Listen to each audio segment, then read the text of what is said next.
Chapter 3. Secrets in the Shadows. Henry peered out his bedroom window at the early morning sun.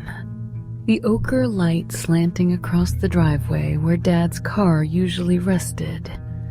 It was empty now. Marcus had left before anyone else woke up, a habit that had become more frequent since he started his job at Medallion Insurance. Henry's mind churned. Why was Dad always rushing out so early these days? He scrolled through a tutorial forum on his laptop, half focused on debugging his code. At 13, Henry was already knee-deep in programming languages, Python, JavaScript, anything that could help him build a small predictive app. The logic was so simple in code. If X, then Y. Real life wasn't nearly that straightforward. He realized that each time he caught a glimpse of the worry in Dad's eyes or heard Mom and Dad's hushed arguments.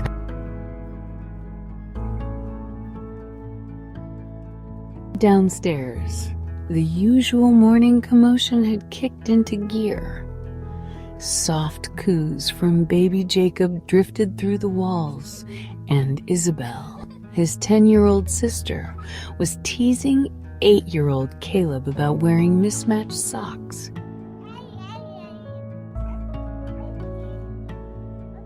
The laughter and light banter felt fragile, as if one wrong note might shatter the thin layer of normalcy in the house. He shut his laptop, carefully stepping around scattered wires and half-built circuit boards on his carpet, and went to see if Mom needed help with the baby.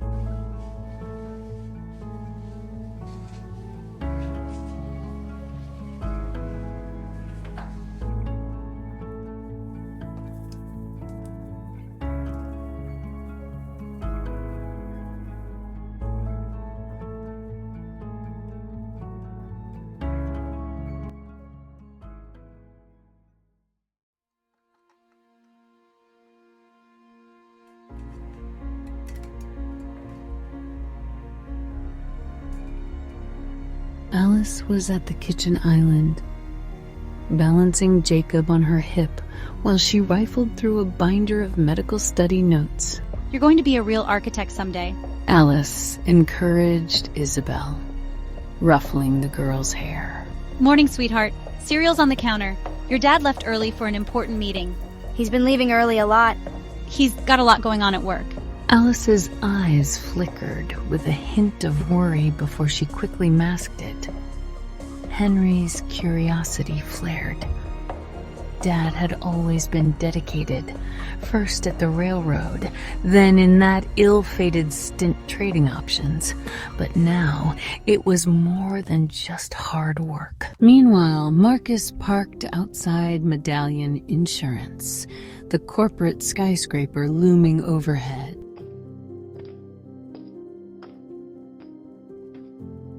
He rode the elevator to the 23rd floor, shoulders tight. In the weeks since he'd discovered a fatal drug interaction hidden in the data and watched young Paul die from exactly that risk, Marcus hadn't slept well. Each new case he spotted in the labyrinth of health records felt like another ticking time bomb. Every day, he wrestled with what felt like an impossible choice: break company protocol and risk everything, or stay silent and risk another tragedy.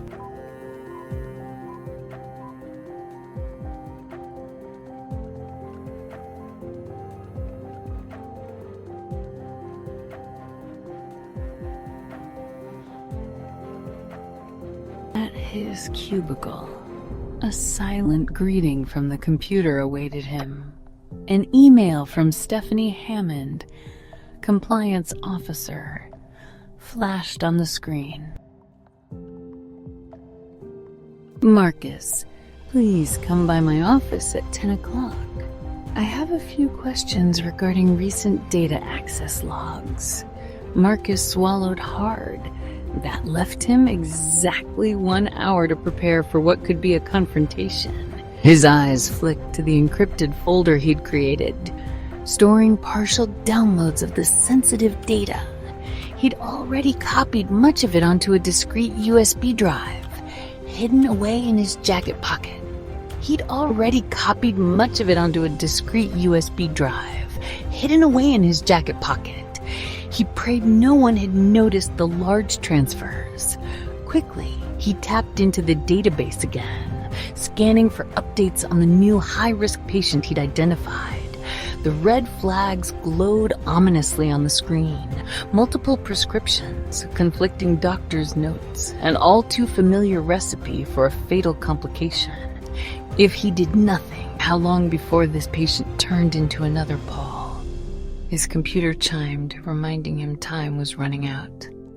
With a resigned sigh, he logged off and headed to face Stephanie.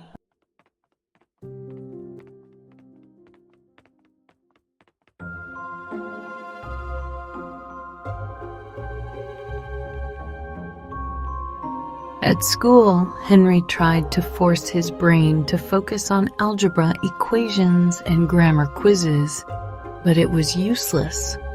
His mind kept drifting to Dad's solemn face. During computer lab, Henry opened his personal project, a data parsing program he was building from scratch. It was rudimentary, but it could crunch through huge CSV files and pinpoint anomalies. He'd never used actual medical data, just random sets he found online or generated himself. But the thought flickered. What if Dad could use this? He glanced around at rows of classmates, each lost in their own coding exercises, the gentle clack of keys filling the room. Then he sank deeper into his seat. On the off chance Dad really was into something huge at work, something ethically complicated, did Henry even want to be involved? What if Dad's in real trouble? When the lunch bell rang, Henry hurried to his locker, still immersed in possibilities. If Dad needed help, maybe Henry's code could be that help. Or maybe it would only pull him deeper into a mess he wasn't prepared for.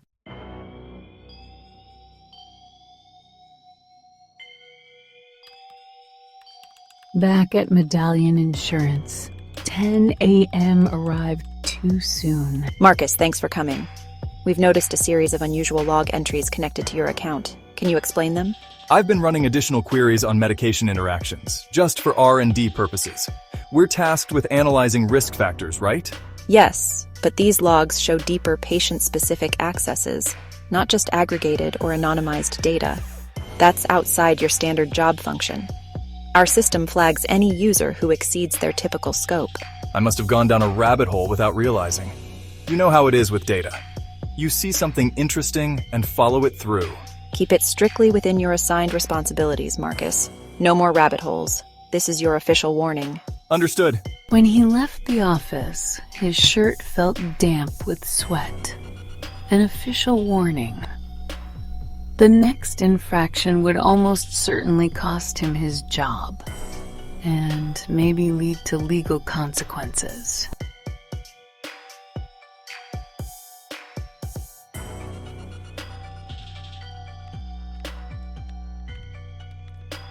Pressing his lips together, he realized he was already too far in.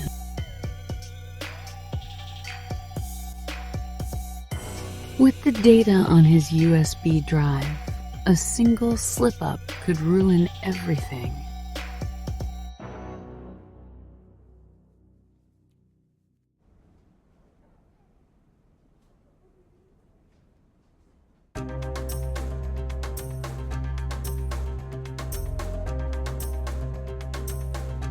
By late afternoon, Henry found himself trudging home, adjusting the straps of his backpack.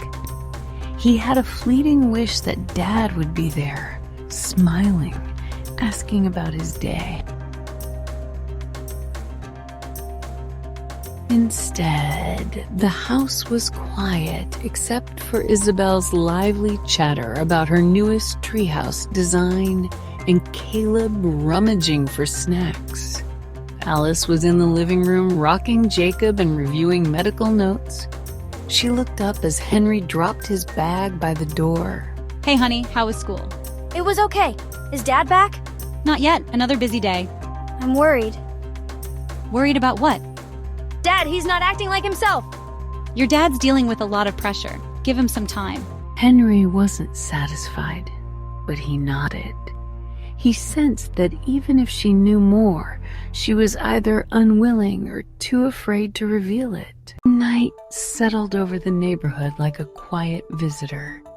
After dinner, Henry retreated upstairs to his room. He heard Dad's voice downstairs, talking quickly to Mom, again in hushed tones. Curiosity gnawed at him. He crept halfway down the stairs, hidden behind the banisters. I can't risk getting caught, Alice, but every hour I sit by, I'm letting that person slip closer to the edge. You have a warning on your record now, an official one. If you lose this job, what happens? We can't go back to that place, like after the stocks. I know. I keep thinking about Paul, and if something happens again. Silence stretched. Henry's heart thudded.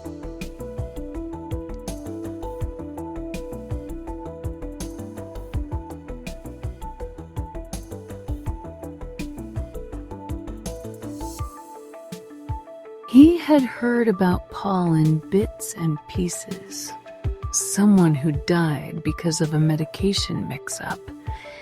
Dad apparently tried to help, but it was too late.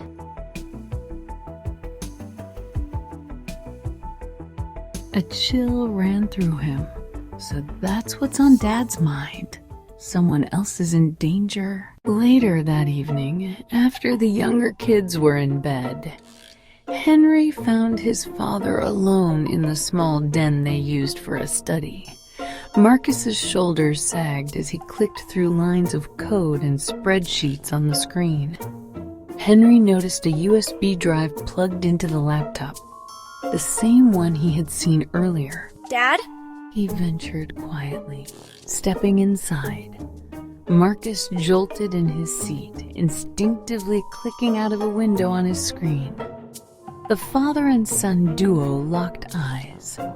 For a moment, the only sound was the hum of the computer fan. I heard you talking with Mom about someone who might be, like Paul? You shouldn't be listening in on private conversations. I couldn't help it. And I can't help caring. If you can really save somebody's life, why are you hesitating? Because doing the right thing might cost everything. Our home, your future, my freedom. I don't know how to balance that with letting someone else die. Is that their data? Henry, promise me you won't say anything about this. If the insurance company finds out... I won't tell. But Dad, I can help. I'm good at coding. Maybe not as good as you, but I'm learning. If your system is too complicated for you to parse quietly at work, maybe we can do it here. Maybe we can identify the critical cases faster. I'm not sure that's a responsibility you should take on, kiddo. Henry wanted to say he could handle it, that he was old enough. But he also felt the gravity of it all. So he settled on a single nod. They stayed there in the warm glow of the computer screen, father and son sharing an unspoken understanding that could change their lives forever. Outside, a gust of wind rattled the window, as if echoing the storm of conflict in Marcus's heart. Hours later, the house had fallen silent. Everyone else slept, but Marcus and Henry were still awake, each in their own room, each staring at a screen. Marcus's eyes flicked from the insurance data to the digital clock on his desk. Every new piece of information he saw sharpened his fear. The second Paul was out there, possibly unaware of how close they were to a fatal mistake. In his own bedroom, Henry wrestled with code and conscience, wondering if his father would ever trust him enough to truly let him help. For the first time in his life, coding didn't feel like a simple game or a cool project. It felt like standing on the edge of a canyon, knowing a single step could mean either salvation or freefall. Neither of them knew what the morning would bring, whether the high-risk patient would still have time, or whether someone at Medallion Insurance would uncover Marcus's data breach. All they knew was that, for better or worse, the line between right and wrong had blurred, and they had stepped over it together, uncertain if a lifeline or a legal noose awaited them on the other side.